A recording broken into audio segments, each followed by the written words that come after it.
Welcome to another round of Sports Reviews. Tonight we're talking about the signing of Jesus Jimenez to Toronto FC. Toronto FC has paid Jesus Jimenez's release clause, and he is in Toronto. That was $600K, right? Yep. On TAM, not a DP. Under the TAM threshold. He is not the guy they buy down Salcedo for, which that's only halfway through the year anyway. We get him right now. He's training as we speak in Austin in the preseason with TFC. And you love to see it. A good player, striker, can also play the wing. So once we get our summer striker, or if we do, get Destro, probably, or Belotti, possibly, we could move Jimenez to the wing and let him play with Insigne. And Seba, I guess, would have to be a super sub, or if he comes back, because, yes, Seba is going to Sampdoria, but I think we all could figure out as Toronto fans that he only has a 6-month contract there. I guarantee you he'll be in Toronto in July. I think we all figured it out at this point, okay? I think we all have. 5-year-old kids have figured it out. So, there you go. With that being said, Jesus Jimenez can play striker, also a winger, good footballer, has great runs, has good goal scoring, can also make a couple of guys miss, but not to the level of Soteldo. He knows when to pass the ball. Yes, I'm still mad, but he's gone, as in Soteldo to Tigres, but so we're good there. But it's legitimately funny, though. If you've watched SOP's FIFA, Toronto and Liga MX series, have you noticed that Soteldo does exactly what he does in real life? Actually, maybe better. He gets into the box, can't shoot, and loses the ball. Check out that series, though. It's a pretty damn good series, by the way. 20-some episodes. Fill up your 2 weeks without Toronto football. So, yeah, this isn't really the best planned video, and it may also get to other topics, but whatever. But again, Jimenez can make guys miss. He's good running in the box, can play forward, take shots, got good finishing ability. As a striker, he better. I mean, hell, I'll take somebody who has just okay finishing ability, considering the fact that 2 of our strikers last year were Dom Dwyer and Patrick Mullins. Yeah, I'm feeling a little bit petty today, ain't I? I don't know. I think so. But with that being said, looking at the situation, Jesus Jimenez seems like a good starting option for the first half of the season at least, and maybe even after that. I think he's a very good striker, and if he's so great that we don't need Destro or Belotti, that he on TAM, not like Brian White for the Whitecaps last year, because I think we have a better player than somebody who's just going to outperform their XG, but a player that is that damn good as a striker on this club. And we really don't need another striker or another new DP striker before in July, in the summer, whether that be Destro or Belotti or maybe even Balotelli. That's not going to happen, but honestly, I'd rather have Balotelli over the other two. But that's just me.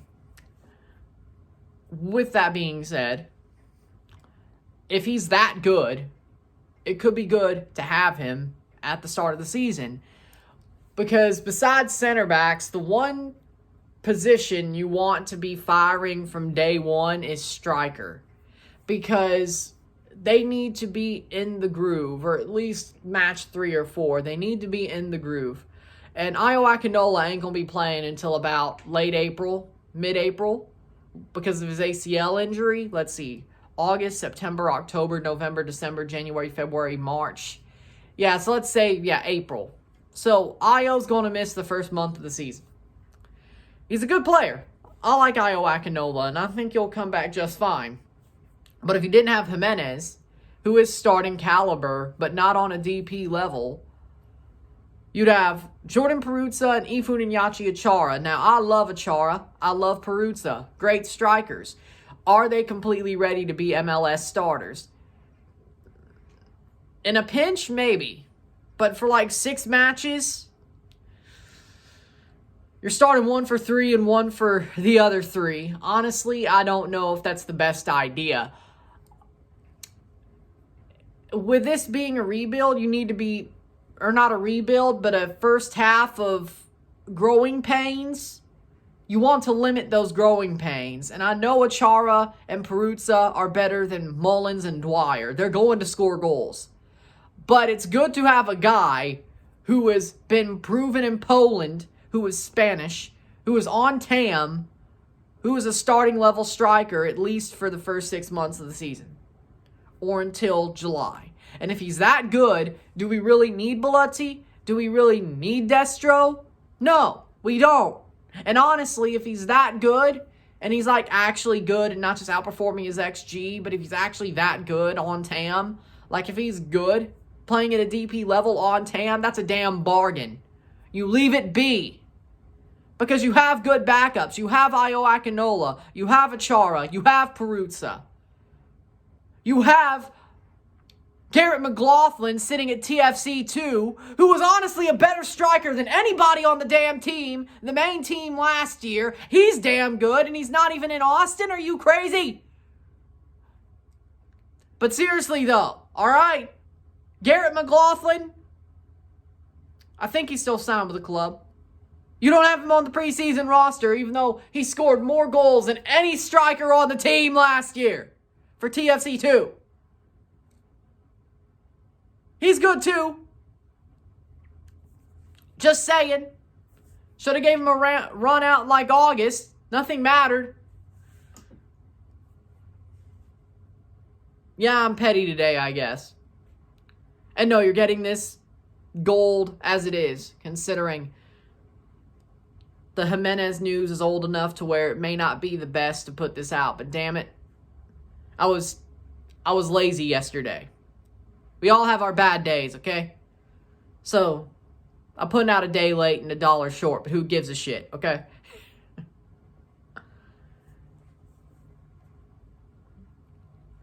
With that being said, Toronto needed a good striker. Garrett McLaughlin could have been that guy, and they never gave him a chance. And the fact that he's not at the preseason, hell, he wasn't even in LA, is, now that I think about it, is absolutely dumb. He was good. Real good. Real good. I watched TFC2 as well. And I still will not there in MLS Next Pro.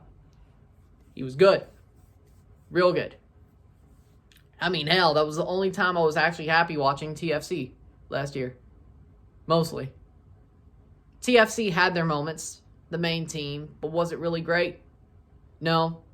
Because you knew like 3 days later they were going to let you down. Or if they didn't, it'd be the next week. And by the time it was actually happy to watch, the season was damn near over. At least we didn't finish last.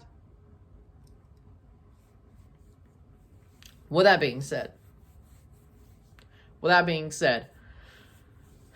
Jimenez is a good striker. I think he could honestly be the guy that we don't need to get Destro or Bellotti for, or after in July. I think he could be that good. I believe in him.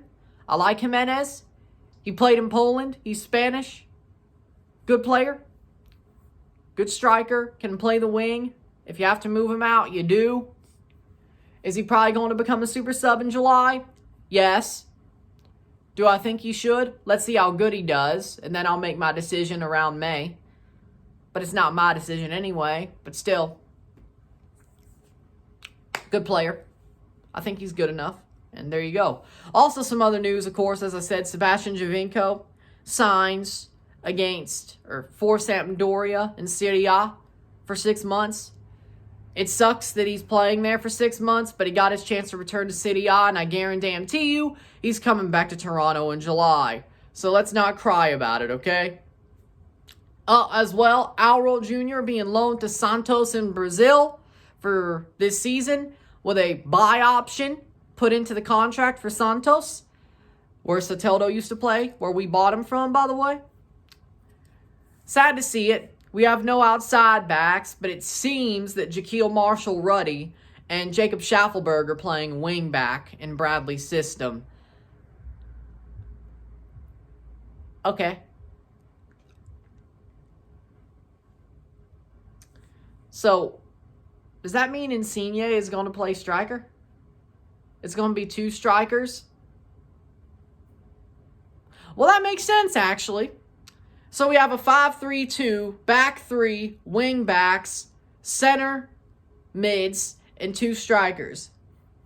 So we're playing a 5-3-2. That's what Bob Bradley's doing. So I guess that's why we don't have any outside backs, but Caden Chung's a backup, I guess, and Damia Vaider is a backup. Trialist, but I'm sure he's going to get signed. And Kobe Franklin, not on the preseason roster. Luca Petrasso as well. But with that being said, I guess that's what we're doing now. And Bob Bradley only played that formation, once with LAFC? A 5-3-2? With outside backs? I did not expect this. But, so we're making wingers be wing backs. This is not going to end well, isn't it? We'll see. But Alro, we didn't need to lose him. And the fact that we're letting him go is not the best. I don't know why he threw him under the bus, Bob Bradley. That's like the first wrong thing he's done. Because Alro was loyal to Toronto. He got a freaking Canadian flag tattoo on his neck 6 months after getting here. Or it was Maple Leaf, but I thought it was a Canadian flag. Maybe that was his wrist, but I know he got both, I guess. But still, he wanted to be in Toronto. Was he a little bit too chummy with Gallardo and Soteldo? Maybe. Does it matter? No.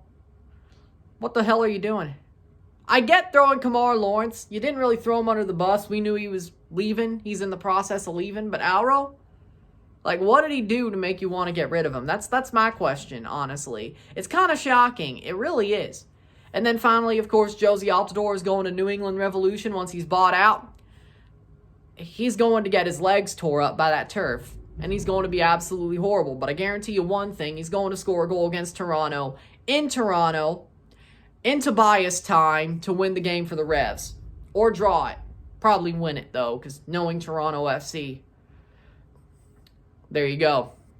But I'm not mad about it. He's been finished for 3 years. Josie's been finished for 3 years. He needed to get the hell out. And he's finally gone. The Revs, kind of weird, but Bruce Arena has this thing for signing old over-the-hill U.S. men's national team players and sloppy seconds of other teams. Sebastian Lletget, Omar Gonzalez, Josie Altidore. Like, his only signings have been players that are honestly finished. Oh, no, Lletget's not finished, but he just likes back passing, but close enough. So, players that are that close to finished from other teams. Like, I get Lletget, LA Galaxy, he was there, they were both there. I get that. But Omar and Josie, for like 6 months in that 2018 cycle, like, what the hell? I mean, I'm not mad about it. They took him off our hands. I'm not mad about it. It's just weird. Like, the Revs do not want to contend. It's like they don't want to contend. They're fine with falling back. Because getting rid of...